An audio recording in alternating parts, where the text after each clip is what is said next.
Notes to myself. I took a nap this afternoon on my new arrangement of the Earthing Life circuit, earthinglife.info circuit that I hadn't touched for 2 years, in combination with the sleep circuit, which I hadn't touched for 1 year, and both connected to my earthing bedsheet, which I've grounded since in the last month or two. So for a year or so, I wasn't even grounding my body. This new Earthing Life Info arrangement is pretty interesting.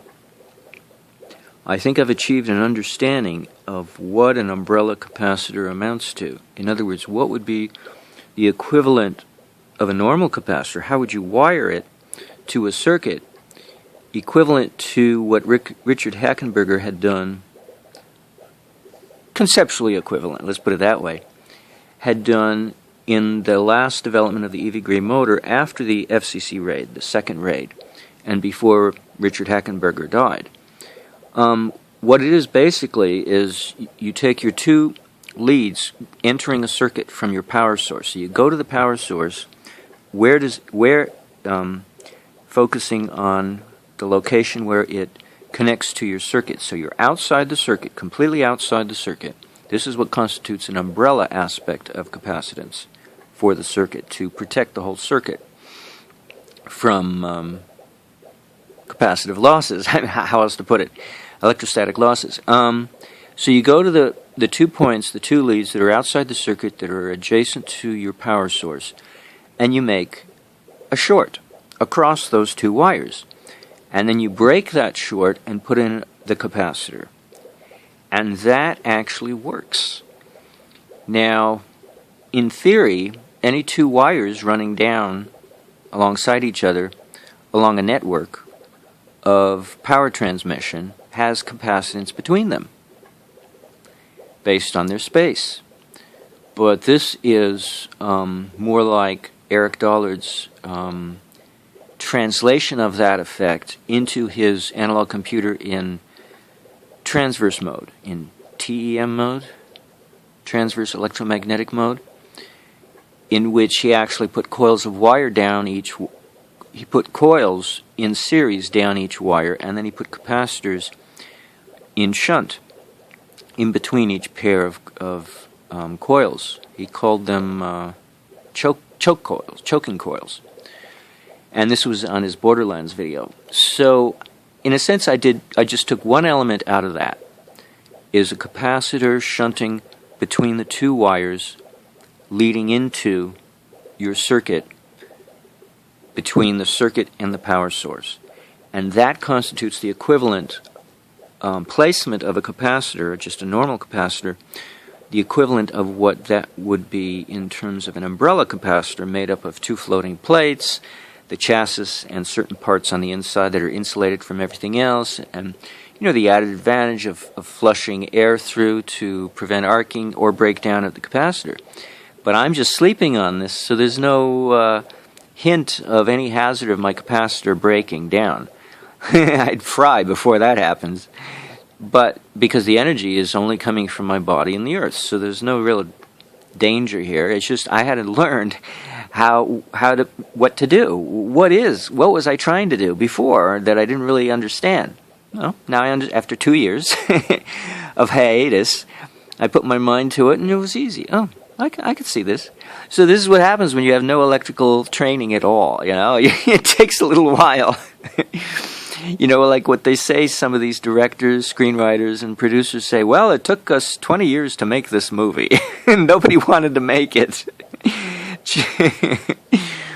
So the inventor, moi, it just took a little while to solve a very important problem, because I knew it was the next step of development, and I couldn't. See, I'm very sequentially oriented. If I can't take the next step, then I just stop. Puts, in the Yiddish, you're puts, when you just freeze in one place and you don't make any progress, you don't move. You're such a putz. You don't move. You just sit and you sit and you sit. So I sat on it, so to speak, and I figured out that part, so now maybe I'll be able to develop it further. I don't know. My fantasy is that I lay down in the bed and I power a refrigerator. I love to humor myself. Don't mind me. But why not, you know? And there's a reason why I say this, though. That's why I can laugh. I don't make jokes based on lies. I've never my entire life. And I don't understand people who can make humor that way. My jokes are based on truths. It's just, you know, you put a little spin on it. That's all. You get a little fantasy spun on that truth. What the kernel of truth is from that funny little silly joke is that around video number 4, I want to say, or 6, on my 100-plus list of videos that I never finished posting all of them before I moved, and then I just stopped posting to that site, and then I started posting on YouTube, my Dr. Becker playlist on my Vinyasa channel, which I've stopped posting on, and now I have several different channels that I've divided up instead of playlists. A Becker channel, a silver hydroperoxide channel. Sometimes I put stuff on the recipe channel that you would think doesn't belong there because it has to do with how to make silver with beeswax and whatnot. So I think I have about 3 different channels. And then, oh yes, and then on my tornado and Charles Chandler tornado and Tesla trimetal generator channel, Michael Faraday homopolar disc channel. So about 4 different channels I split among when I want to deal with a certain kind of circuit or silver or whatever that I think is relevant because they kind of all straddle each other. Well, number 4 on earthinglife.info, it's not on the home page. You have to go to the media section. There's a video on a little sidebar to my slashed thumb. Actually, it's my other thumb. My left hand is holding the cell phone. Sorry. It was my left thumb, but I won't worry about that. I'm showing you my right thumb. My left thumb, I had done a deep gash, and I healed it using a multiple of protocols all at once, just to make sure I covered everything. I used Becker's circuit. I used colloidal silver gel. I used I used silverized nylon over the wound, and an earthing patch on the opposite, or actually down the thumb at the heel of the thumb, the padding down here, as my reference. I did it for 6 days solid, and I changed the dressing once a day, making sure the wound was re-moistened, because nothing works if you don't keep the wound moist at all times if you're using silver or electricity or both. And a funny thing happened to the battery. I had measured the battery before and after that 6-day period, and the voltage had gone up. So the title of that video is Over Unity. Question mark, exclamation point. Finally, I have verification that I have managed to produce over unit. No, not quite. I think what I was doing was I was regenerating, we would like to say, not recharging because it's a dry cell AA battery. I was regenerating the dry cell battery using my bodily energy, to do the so-called recharging or regenerating, if you prefer, under the auspices of a wound, which gave me, not the authority, actually, auspice ain't the right word, the motivation, may be the authority, because, Becker said the electrical dynamics of a wound is different than healthy flesh. The voltage characteristics, the voltage mapping, the voltage gradient of the area of the wound is different, and it goes through changes when you're healing versus regenerating versus healthy and intact. So it's possible that the healing event triggered an anomaly in that area of the physiology that prompted that battery to get fed and nurtured and nourished so that its voltage was higher afterwards. And it was significant. It was several tenths of a volt, which to me is several hundredths of a volt, which amounted to the 10th portion. I think it went up at least 1/10, if not 2. So we'd say what? 100 to 200 millivolts, something along those lines, but I might be pushing it. So that's the max. The minimum, see, I can't remember. It's in the video. You'd have to go see the video. The minimum, I think, was 1/100th of a volt, so that would be 10 millivolts. I want to say 10 or 20 minimally, and that might be more accurate of what happened. But hey, you know, the voltage on a battery going up, usually it goes up from non-use, right? But I was using it. And my resistor, I think it was slightly less than 10 mega ohms. I think it was either 3 or 7. I think I changed it in the middle of the 6-day period. I might have started out with 3 and added 4 more single mega ohm resistors to make a total of 7 mega ohms.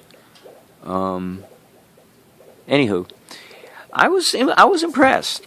So that's why I make the joke, you know, that if I make a bionic circuit that requires that I lay down on my earthing bed sheet, my earthing bed, so that I can run a generator, run a refrigerator. I've got a little bar refrigerator in my room. Run a refrigerator off of me and the earth, and whatever else the other circuits I've got in the bed sheet that's causing me to have this over-unity event of running appliances.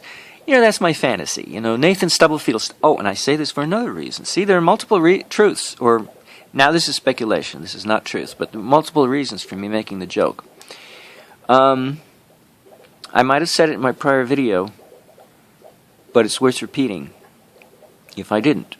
I have a guess estimate how Nathan Stubblefield was able to connect his so-called earth battery, which he in private called an earth collector, how he could run an AC current, let's say an AC induction motor, off of that versus a DC, because they said he could do anything. He could run a DC load versus an AC load, and it didn't make a difference to the net result. But I think, because there were 4 leads coming out of the bifilar winding, the main winding is not the primary, it's the secondary. That supplies the load. The primary is the smaller coil on top that sits on top that primes it. So why not call it the primary? Because it primes it. Okay, that's that's not the way electrical vernacular works, but so I'm stretching that a little. But with those 4 leads, 2 are copper and 2 are iron. The iron would have been oxidized because it had to sit under the roots of an old oak tree. This isn't in the patent. For a year before it could even begin to be utilized. It had to be cured. Conditioned. It had to be conditioned first. And then the copper would not have oxidized appreciably because the cotton sleeve would have been shellacked. That's also not in the patent, although the cotton sleeve is, but not the shellac. I'm pretty sure that's why the cotton sleeve is there in the first place, is to be shellacked. With a nice natural shellac, you know. Something nice and natural, not petroleum derivative. So, but from a real plant, a plant we know about, not a plant we were told fell into a tar pit along with the dinosaurs. Were you there? Come on. And does that have, I mean, come on. Maybe a few tar pits that happened, but all the oil wells were not tar pits. Come on. One example doesn't make, that's called, what's the obverse of a deduction? Oh, shoot. It's not when you focus in, it's the opposite when you expand and you try to draw a larger conclusion from a smaller set of facts rather than abstracting a tiny conclusion from a large set of facts. I forget the term. It's the wrong way in logic to try to be precise. Anyway. Yeah, it's not deduce. It's the opposite direction from deduce. Anyway. So that oxidation on those iron wires would have constituted the equivalent of a diode. And let's see if I can remember what I was thinking. To hook up, I'm pretty certain that in order to hook up an AC powered load, you do it the same way a watt-hour meter is done, in which your iron wire is the voltage represents the voltage coil of the watt-hour meter, and the copper wire represents the current coil. So you take your two oxidized iron, the leads from your two oxidized iron wires coming out of the large winding, what everybody calls the primary, what I call the secondary. Talk about getting things backwards. And connecting it across the load, across the voltage, in parallel across the load, while the two copper leads are in series on one leg of those two leads going into the load. And then when you do a DC power hookup, I think you strand together each one copper and one iron as one pair, and the other copper and the other iron as the other pair, and then those two pairs are connected to your two DC inputs for your DC load, to power your DC load. Say it's a light bulb or a DC motor. That's my guess. Because in a DC, everything's pretty much balanced. But in an AC, everything's cockeyed.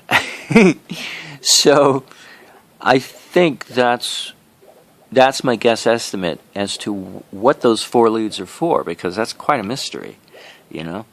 I mean, huh?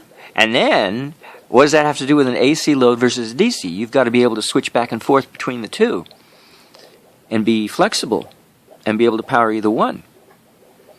That's why I think the small coil on top, the simple iron coil on top of the bifilar coil underneath that was much larger, I think that's the primary coil that primes the coil. So it doesn't prime it, it keeps it going. It's like the Barbosa and Leal, in which the input coil, which is the primary, is not it's kept going all the time because it's creating a signature that you want your output to be fashioned around, just amplified. And so if it's DC in, it's DC out. DC out coming out of the other coil, the loop coil, the continuous loop coil.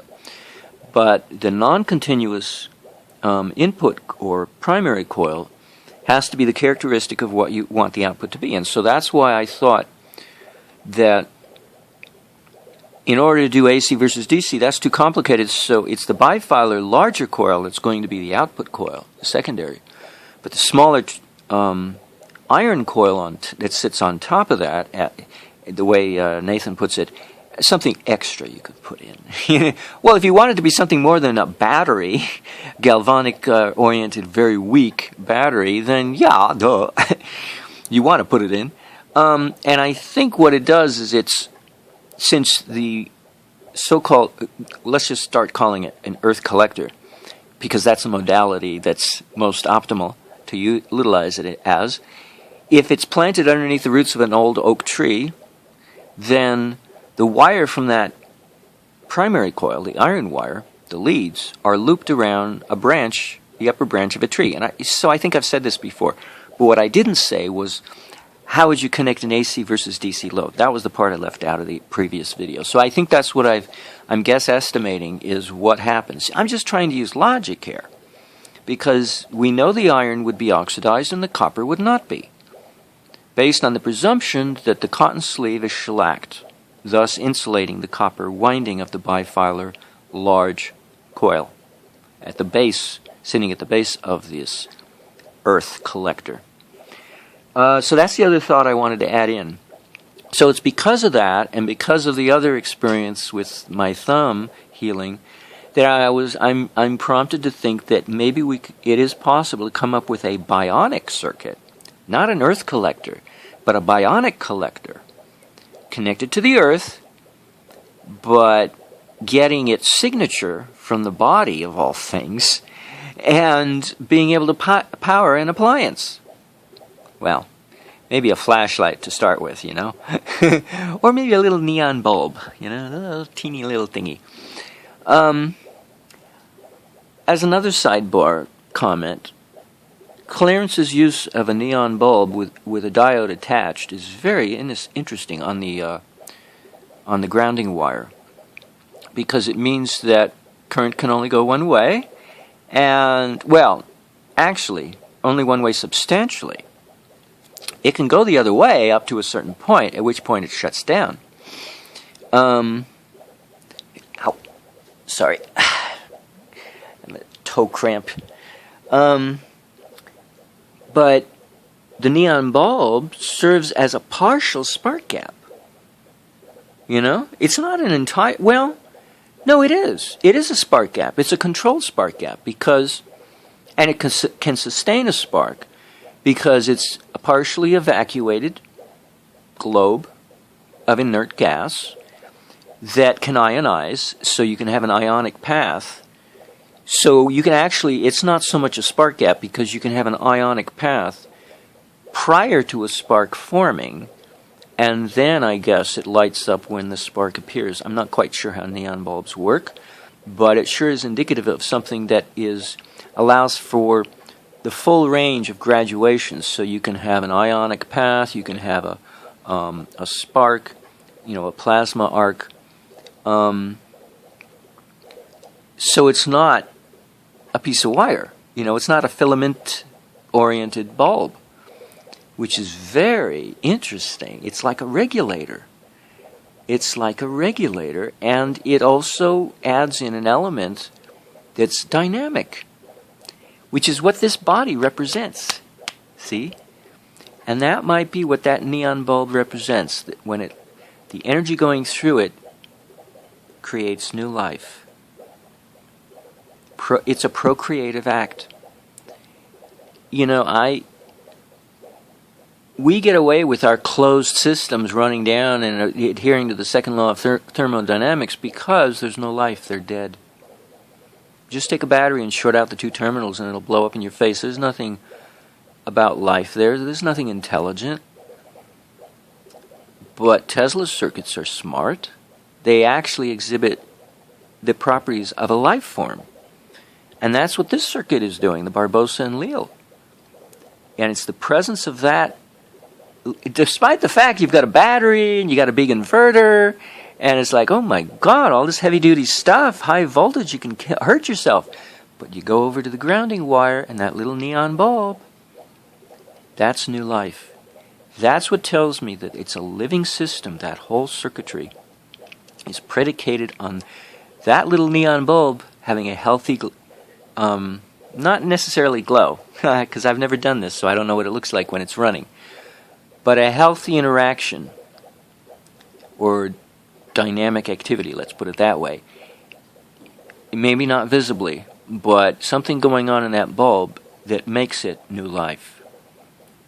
It's like a cocoon of life that's making everything else possible, because he said it won't work without it. And that's and the fact that you've got a diode on one side makes that end, the diode end, sound like an umbilical cord. Why not? It's going to Mother Earth. So, this is so beautiful. I love it. Oh, it's so beautiful. You see, this is where we're headed. We're headed in the understanding of what we're doing. We are playing God. Well, duh. Over unity? You don't think that's playing God? But we have to play mother. We have to become mothers to make it happen. None of this brute force, but, mannish. No, it doesn't work. Unless you want to run down adhering to the second law of thermodynamics, which is what war usually does, That's why we have the second law of thermodynamics, because we still have war mentality in our physics department. We all must die. Let's do it prematurely and kill each other ahead of time. There's the second law of thermodynamics. Ooh, yes, the circuit is running down. Oops, plop. It's not running anymore. Oh, yeah, because that guy who came in, that video that Bedini talks about his Tesla switching circuit, and he went back and somebody followed him, and he went to answer the phone. It was probably a setup. And so the guy then cut all the wires on his switching circuit that he had displayed at the Tesla conference in, I guess it was 1996 or 4, or I don't know what year it was. No, it was in the 80s. Yeah, in the 80s. And and Bedini came back and it was ruined. And he's like, see, my baby, you know? Why did I bring that up? Oh, because all it took was, yeah. So that was an act of war to cut up his circuit. He says, see, it doesn't work. You should have sued him. How come he didn't? What was your name again? So it's literally creating new life when we make these things over unity, because from a creator's standpoint, doesn't he create a divine spark that goes on for eternity? You'd think that's perpetual motion. If anything's perpetual motion, that is eternity. So it has all the qualities of the divine creator. It goes on for infinity, eternity. And it would have to be over unity at the very least, if not perpetual motion. So, I mean, come on. You know, there's always perpetual motion at the heart of everything if we go back to its divine spark. And it has to be at least over unity to be able to sustain some semblance of duration of existence in order to express that quality of eternity. Otherwise, the eternal characteristic is not being expressed. It's just latent. So over unity is the actuation of latent eternity. That's what it amounts to. So nothing's really perpetual motion. The machine breaks down. It ages anyway. But if you can age less and live longer, then you're exhibiting over unity, or more over unity than you were before. Otherwise, you would have died instantly at birth. You know, oh, look at that. The baby came out and we couldn't get it to breathe. Or it breathed and it stopped breathing after so many times we just gave up trying to revive it. How many times has that happened? You know? So come on, over unity doesn't exist? Come on. Hello? Anybody thinking? Okay, I'm going back to my hovel, and I'll just hovel alone.